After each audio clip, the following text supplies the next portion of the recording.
एक समय की बात है, किसी गांव में एक गुरु अपने कुछ शिष्यों के साथ अपने आश्रम में रहते थे।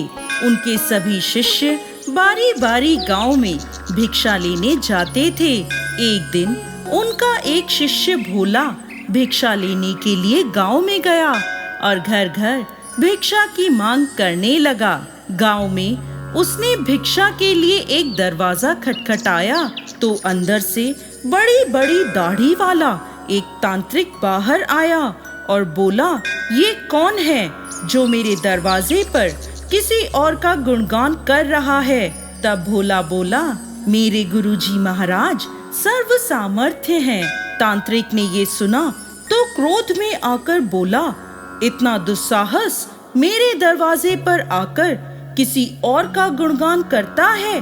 देखता हूँ कितना सामर्थ्य है तेरा गुरु। जा, मैं तुझे श्राप देता हूँ।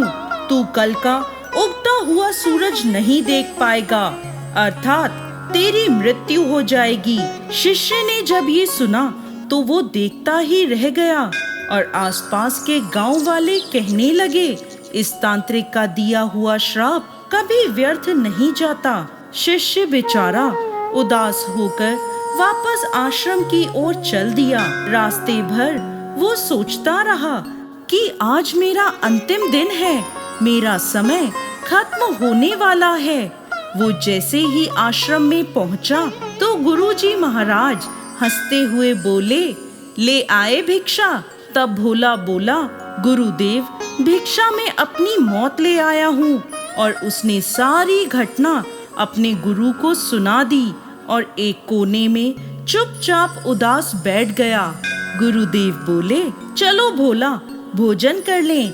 भोला बोला, गुरुदेव, यहाँ मेरे प्राण सूख रहे हैं और आप भोजन करने की बात कर रहे हैं। तब गुरुदेव बोले, अरे भोला, अभी तो पूरी रात बाकी है, अभी से चिंता क्यों कर रहे हो। चलो ठीक है, जैसे तुम्हारी इच्छा। ऐसा कहकर गुरुदेव भोजन करने चले गए। फिर सोने का समय हुआ तो गुरुदेव भोला को बुलाकर बोले, भोला, हमारे चरण दबा दो।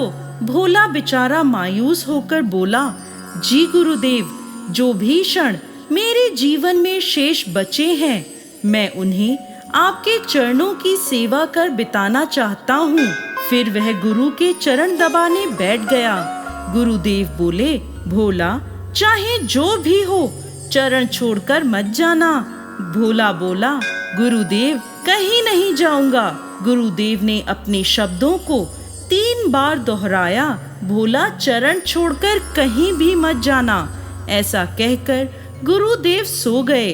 भोला पूरी श्रद्धा भाव से चरण दबाने लगा। रात्रि का पहला पहर बीता।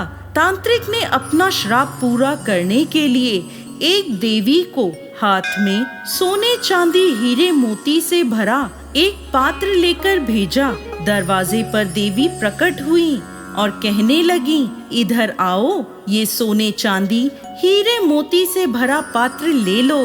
भोला बोला, मुझे लेने में कोई परेशानी नहीं है, लेकिन क्षमा करें, मैं वहाँ आकर नहीं ले सकता। अगर आपको देना है तो यहाँ आकर दे दीजिए। यह सुन वो देवी कहने लगी, नहीं नहीं, तुम्हें ये पात्र यहाँ आकर लेना होगा। देखो कितना सोना चांदी है। भोला बोला, नहीं, अगर देना है तो यहाँ आ जाइए। तांत्रिक का पहला पासा असफल रहा। तांत्रिक ने दूसरा पासा फेंका। रात्रि का दूसरा पहर बीतने को था। भोला गुरु महाराज के चरण दबाने की सेवा कर रहा था। तांत्रिक ने इस बार भोला की माँ का रूप बनाकर भेजा।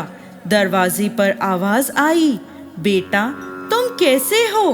भोला ने अपनी माँ को देखा तो सोचने लगा, अच्छा हुआ माँ के दर्शन हो गए। मरने से पहले माँ से भी मिल लेता हूँ।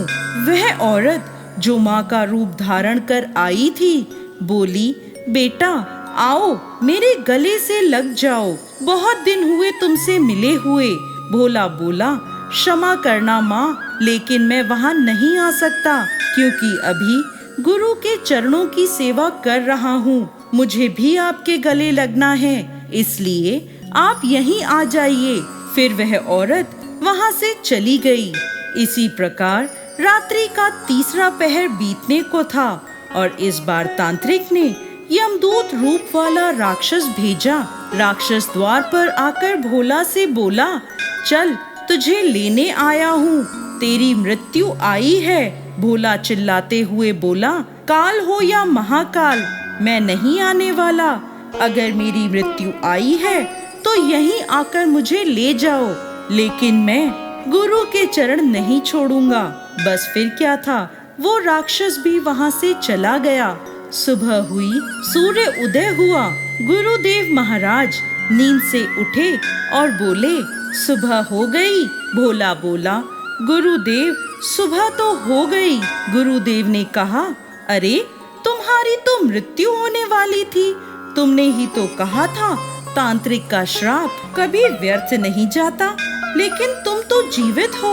भोला सोचते हुए बोला, जी गुरुदेव, लग तो यही रहा है कि मैं जीवित हूँ। फिर उसे सारी रात्रि वाली घटना समझ में आ गई कि गुरुदेव ने क्यों कहा था कि जो भी हो चरण छोड़कर मत जाना। फिर भोला गुरुदेव के चरण पकड़कर रोने लगा और कहने लगा, जिसके सर पर गुरु का हाथ हो उसका काल भी कुछ नहीं कर सकता। गुरु की आज्ञा पर जो शिष्य चलता है उसे तो स्वयं मौत भी आने से एक बार नहीं अनेक बार सोचती है। जय गुरुदेव।